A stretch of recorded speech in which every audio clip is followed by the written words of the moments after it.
Ugh, another EA DICE game. It seems like every year it gets worse and worse. No innovation, drip-fed content, frickin' loot boxes. Ugh. Let's just give Battlefield 5 a try. Maybe it'll be different. Oh my god! This is awesome!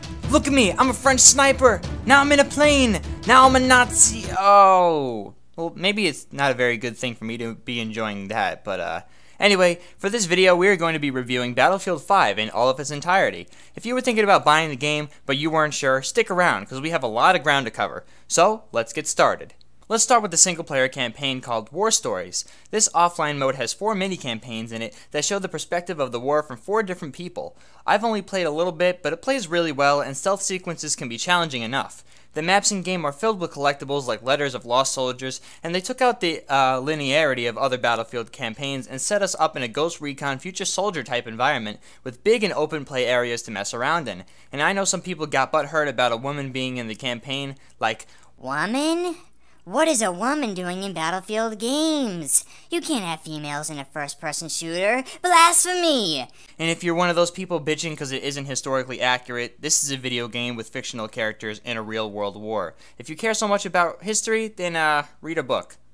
Now let's talk about graphics. Amazing! Okay, next, we have the multiplayer that brings back the classic Conquest mode, a Supremacy-style mode from Battlefront 1, and a mode mixing all the other game modes in the game into one single game mode, splitting the matches into 3 days to replicate that feeling of being part of a real war in an expansive battle that isn't determined by one victory or defeat, but 3.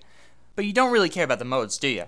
You want to know how the game plays. Well, I can tell you straight away, it brings me back to the days of playing Battlefield 3 with my friends. Huge maps, completely customizable characters from their gun add-ons to camos to even character face presets and alternate looks. The game does its best to give players full control of who they are in World War II. The multiplayer only has 2 factions right now, the Allied forces such as the French and the Germans, and each faction has 4 unique loadouts dedicated to certain playstyles, a plane, and a tank loadout, which is also customizable.